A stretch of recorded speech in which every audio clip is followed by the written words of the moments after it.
Hello, good morning, and welcome to another episode of Psyched. I'm your host, Sule A. Joseph, a counseling psychologist by profession. But of course, you already know all of that. Welcome to our new season, Season 4 of Psyched. And I have a really intriguing program ready for you all today. We're going to have some conversations about the psychology and the mentality of the people of Trinidad and why we tend to believe that we're a laid-back people. But before we get into all of that, and I introduce my guest who will be speaking on the topic with me this morning, first, let's get into my favorite segment, Psyched to Know. Psyched to Know, brought to you by Sule Joseph and Associates.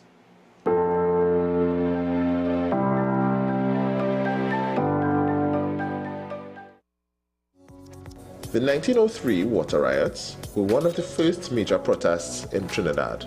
These protests were caused by the disparity faced by the poor and their inability to access as much water as the rich.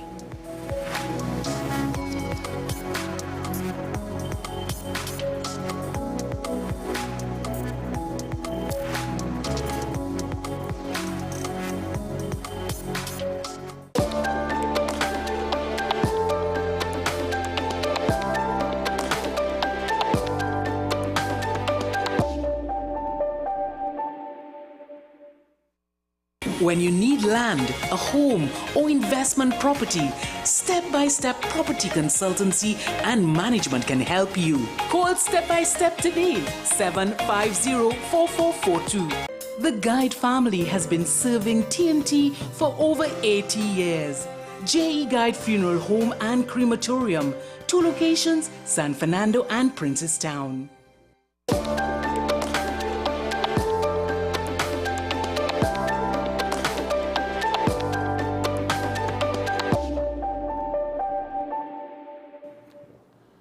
Welcome back, for those of you at home. Joining me this morning is a very special guest, Mr. Alexander. Mr. Alexander holds a position with NJAC. Mr. Alexander, you want to introduce yourself and just tell us what does NJAC even stand for?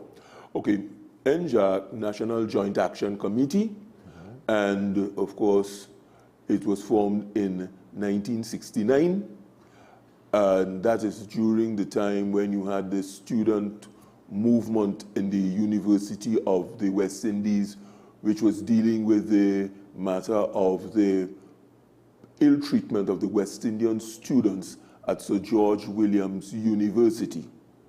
So I am a member of the executive of the National Joint Action Committee, and I have been involved in the movement from 1971. Wow. In 1971, I was the chairman of the National Organization of Revolutionary Students. For those who were around at that time, which is quite a while ago, which is over 50 years now, you had student demonstrations from the secondary schools that were protesting the state of the education system in Trinidad. But actually, I want to get into that. That's literally what I would want to get in and have a conversation with you about today, because what we want to look at is why do we now have an issue, or what appears to be an issue, with a very laid-back, or perceived to be a laid-back disposition of Trinbagonians, whereas we may see other persons in the Caribbean region, or maybe even outside of Trinidad. And a good example I will give you, when I was quite young, when I say young, maybe less, a little younger than 10, maybe, or my early tweens, 12, 13, somewhere around there, I would have traveled to the United States. And I'll never forget, it wasn't quite back in the 70s, as you mentioned, but I'd never forget that breakfast cereal in the States, raised by 10 cents. And Americans decided to protest. They boycotted the cereal. They had these associations that came together, Parenting Association, Mothers Association, Homemakers Association, and so on. And they came out and they decided that they were going to protest, boycott this, and they did so in unison, without any issue and so on. And the company had to apologize and immediately reduce the cost of the cereal by 10 cents. Now, what we find in Trinidad, though, is that we complain a lot about things. When things raise, when there are issues, we have a major issue with it, and so we'll complain about it. We'll meet on the street corners and talk about it. We'll go to the bars and the pubs and drink and complain about it. But at the end of the day, even if we come out and we march and talk about it, we generally let things slide. Or at least that's the perception. Okay. Now, what we have to look at is that when you visited the United States and you heard about the cereals rising and persons protested, you have two completely different situations. You have a situation where their economy functions with a lot of competition, so that if brand X raises its price by 10 cents, you have about, I would dare say 10 other brands that would be able to keep their price the same, and maybe you will have one or two that may be able to drop the price. Right. In the Caribbean, not just Trinidad, you have a situation of monopoly. But I can tell you about a situation which you may be a bit young to know about, where there was a brand war when you had Stag and Caribbean. You know about that particular brand war? Well, it has resurfaced. It has resurfaced as a current war, but I'm aware in the earlies that it was an issue, yes. And so that beer went down to 25 cents. Caribbean went down to 25 cents. So that what you're dealing with there is market forces.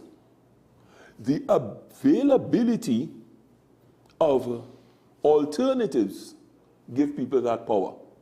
However, in our situation in the Caribbean, where you're dealing with monopolies, people do not have that alternative choice available in the case of products. But then what is the issue with doing without? What if we have an issue with the cost of something being exceptionally prohibitive? And a good example I would use then is, let's say, in Jamaica. In Jamaica, I remember at some point, I don't want to call the name of the popular fried chicken establishment that we have in Trinidad as well, right? A popular fried chicken establishment, Red, that we have in the Caribbean region. In Jamaica, I remember there was an issue where they carried their prices up to a point where the Jamaicans had an issue with it. And Jamaicans decided that they were going to boycott purchasing that particular item. Well, I used to be a very regular visitor to Jamaica. In fact, all the Caribbean islands, know them quite well.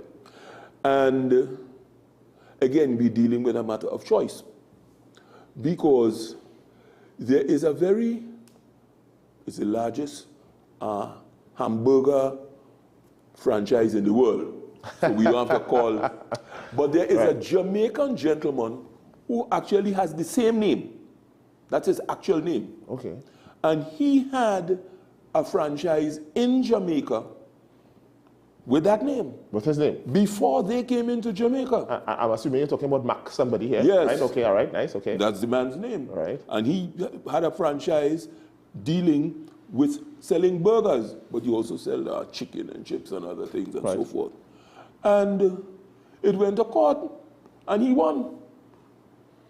And the thing is, in Kingston, especially the area of New Kingston, because I'm actually picturing the place now, his logo is very similar to what, but he's older than them. So the thing is, he won, and Jamaicans go to his place quite a lot. And that's the thing. No, because he was there. We're dealing with market forces because he was there. For example, in Barbados, there is a brand, and of course I don't want to call these brands, but it's owned by some Trinidadians. And they are found throughout Barbados. And the popular ones like the Colonel and so on, all have to play second fiddle to that brand. So like, example, in Trinidad, if we're speaking about in the fast food area, you'd find that you had the first one that became popular in Trinidad, which is a local one, which is, I'm not a chicken person. Oh my goodness, they have a branch on a few ranches in town. You mean the Castle, right? Yeah, the Castle. And they have a customer base that has stayed because they haven't closed down the branches, you know. They haven't. Because you see, you're dealing with taste and so forth, availability. But the argument still comes forward. If we look at other countries and we look at other persons, we recognize, even in the Caribbean region to an extent, that their tolerance for certain things is way lower than Trinbagonians tend to be, because we seem to complain about things but tolerate it a lot longer. You see, I will show you. And perhaps not even, dare I say, not even Tobagonians, because I find as though Tobagonians tend to have a slightly different mentality. And if they don't like something, even if it's to their own detriment, they will not. So if they decide this food place prices are too high, they may quicker boycott in unison than you may find Trinidadians boycotting that same place in unison.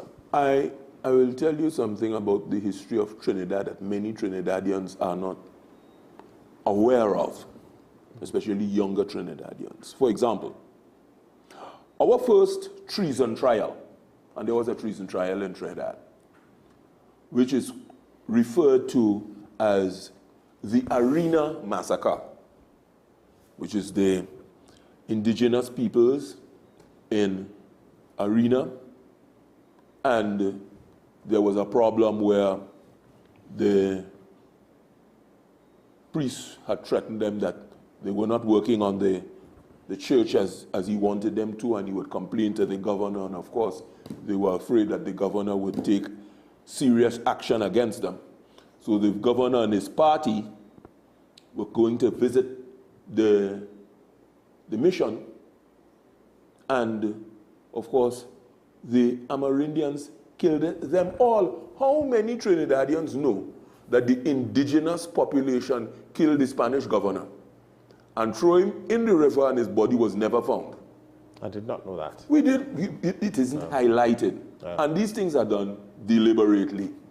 And of course, many people do not know the punishments that were inflicted on those who were, because many of them threw themselves in the sea rather than be captured. And those who were captured were beheaded, drawn and quartered, and their body parts placed along the road to act as a deterrent to the others. These are things that, again, are not, it's all there, but they are not highlighted. I can tell you Now, if we come down later, we will see that when we came to the period of slavery in Trinidad, you had many different forms of resistance. And resistance is not just marching, because you couldn't march in those days, but you had sabotage on the plantation. So you would have the burning of cane. You would have the breaking of tools. You would also have persons engaging in metaphysical forms of attack on the planters and the overseers. And you've come to the pinnacle of where my question now lies. And my question to you is it because, and this is my feeling, I could be wrong, but is it because of that period, that plantation period, and slavery, and the types of ways that we protested during that slave period, has that now made a major contribution to how we decide to protest or lack thereof of things currently? Generally, when we see these drastic numbers, crimes in these areas, generally what you tend to find in certain environments and certain communities, that people would come out and protest. People would make noise, people would demand, have clarion calls from the establishment that they want initiatives put in place and so on. That does not tend to happen in Trinidad unless it gets really bad, unless it hits home really close for the Andrea Barretts and so on. Is that because, I'm asking again, is this laid back or perceived laid back disposition because of how we chose to protest during the slave period? The perception is wrong, and I will show you. Now, in Trinidad, you're talking about mass protests. And in the case of mass protests, we look at the water riot, 1904. And you had the ladies who were the washerwomen who went up to the quarry in Laventille and brought down stones in their aprons. They also went up to Chancellor and cut pui, because you know you have a lot of pui that grows up there, yeah. And they cut stick for the barmen. And of course, the Cambule riots is when you had that. Right. With the water riot, which is 1904, you have the mass demonstration in the square. And of course, the Red House was burnt down when where are mass registration? Where's the mass outrage now? People not getting water now. You're getting it, and I'll bring you to it. Where now are those mass? I will bring it to you. And protest action. It is taking place in front of your face. And you have the governor's carriage was thrown in the sea down in the wharf. They had to disguise the governor as a woman to get him home because the crowd may have done him serious harm. We have in 1937, where the British again have to send in troops because you have mass upheaval in the oil fields and it spread throughout the island. So that we have Cambule riot, we have water riot, we have the Jahaji massacre, which is with the Hussein in South. So that you have those mass actions taking place. We also have 1970.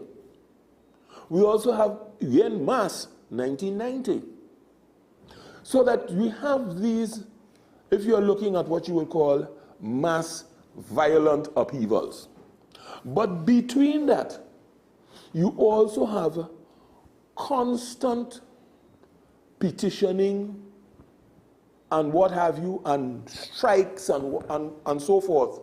Because a lot of our advances came via the labor movement. So that we became independent, but it came out of the agitation that took place with Butler from 1937, which is advocating for home rule. So you have step one. So that by 1962, you end up with independence, but the first leg of the relay starts with labor in 1937. And this is where we see that throughout Trinidad, and this has always spread to the other islands. No, Mr. Alexander, I would deviate and disagree with you slightly because I am not certain that we are actually independent. And instead, I may argue that what we are, or we may carry a false sense of independence and instead are continued to be puppeted or controlled by external factors. Just like I don't currently believe that we are, most of us at home, and you all at home will have to forgive me, but just as I don't believe that many of us are not freed. We're not freed because we don't have control of the factors of production. Mm-hmm. We don't have access to those things. Mm-hmm. And what we do have is a false sense of freedom. We have a false sense of liberty and liberation. And instead, we are continued to be controlled by external factors, factors external to us.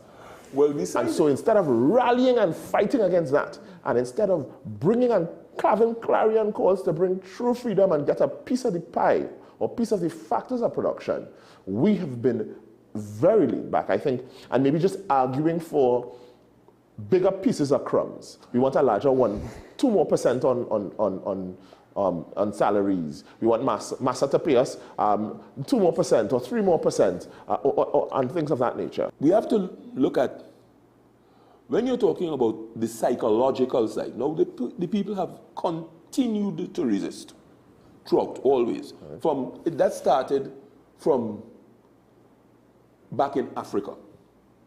when persons were captured. Yes. And while they were on the ships coming across, you had revolts. Yes. You had people who threw Yes. themselves overboard Correct. rather than submit. So there has been resistance. Yep. You have persons who also overtook some of Yes, the you have had ships. ships. Yeah. Correct. Yes. So, but the thing is, all resistance is not just resistance that will be making the headlines because it is a mass movement. You'll have resistance that will take place that, as we say, does not make the headlines. That is going on all the time. And I will point out something to you that you might not realize. What you are seeing among the youth who are engaged in crime is a form of resistance. Unfortunately, does not have direction, it does not have leadership. But what you are seeing is the behavior of persons who are acting out. Because what we have is that we have a large number of persons who cannot make a legal living for themselves. They don't have the tools. We also have a situation where, since 1962, and then later on, it has been exacerbated since the 90s, where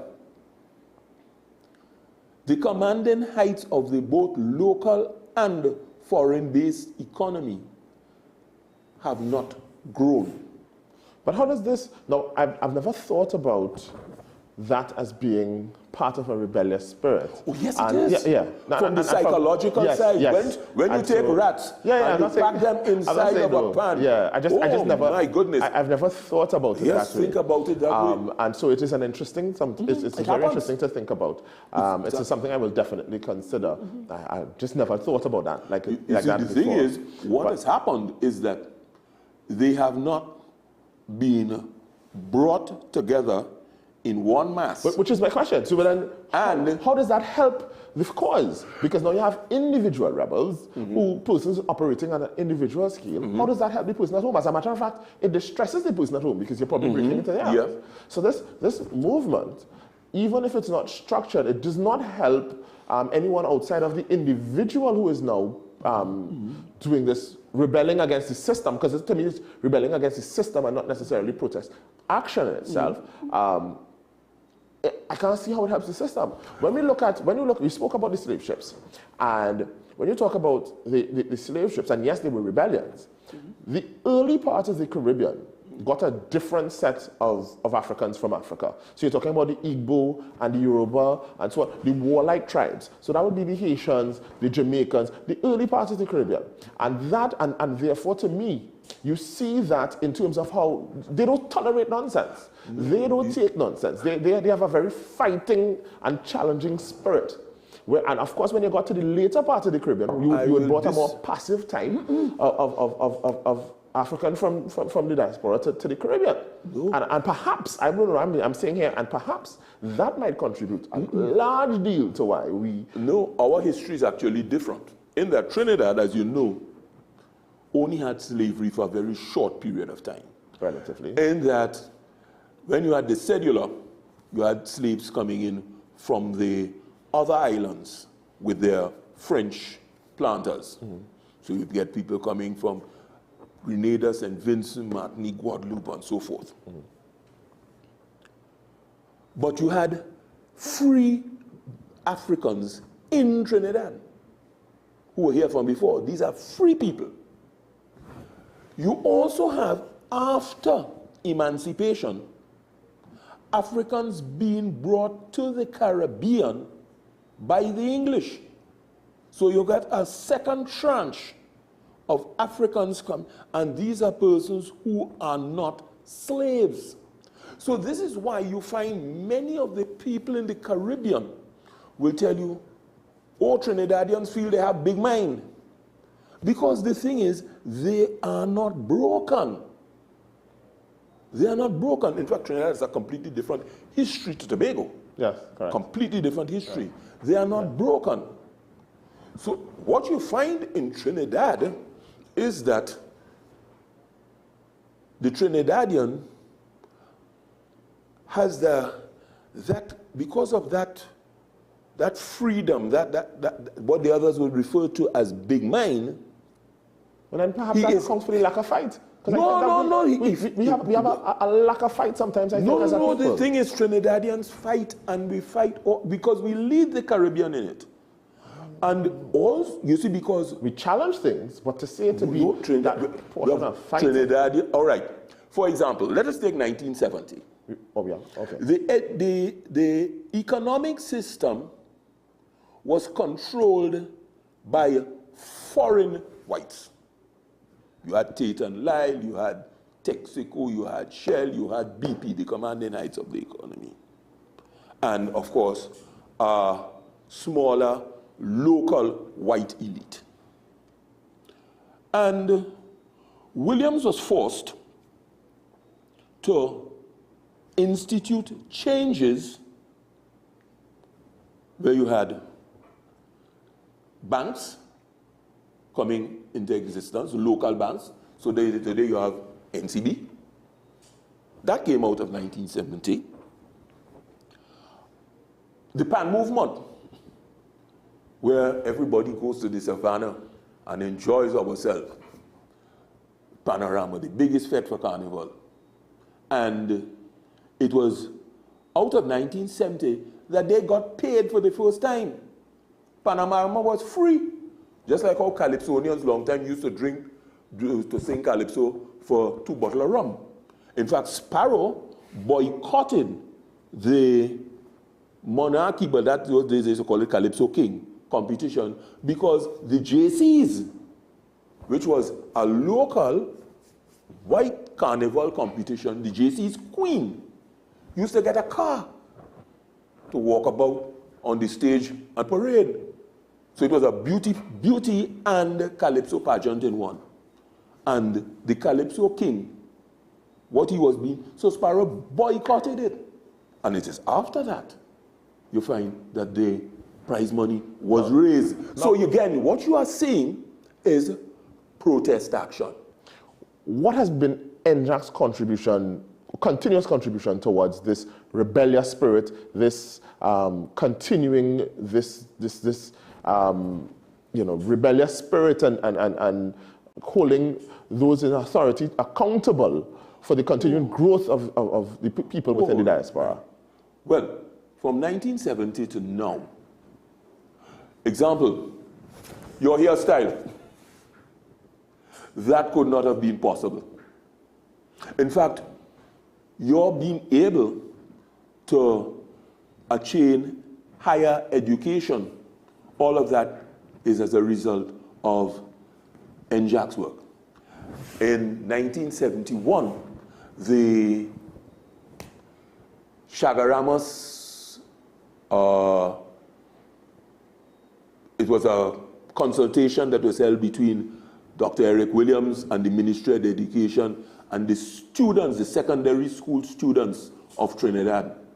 And that brought about the change in the education system, so that what you received when you went to school is as a result of the protest action of the students in 1971. So now we now have things like CXC, Caribbean Examination Council. Before, it was London. So that the thing is, your papers left Trinidad to go to be corrected by undergraduates traveling on the train. I want to close on a positive note, but I'll say this, that my hairstyle still continues to be an issue. I get the vehicle that I drive and the hairstyle that I have, right? And I'm asked to prove that the vehicle is mine. So that is something that I deal with regularly. So that it continues to be an issue, there continues to be a fight. I think we would appreciate all that NJAC has done and continues to do for us. And I suppose that this could be a continued conversation at some point as to whether we as Trinbagonians really do have a passive mentality. Do you think so at home? Are you someone who sits down and let things happen? Or as Mr. Alexander pointed out, do you think you're somebody who has been shaped by the movement of NJAC and the movement of the unions and so on? So thank you all very much at home for tuning in and looking at us. Remember, next week, please God, same time, same place, right here on the WESN family. Stay psyched.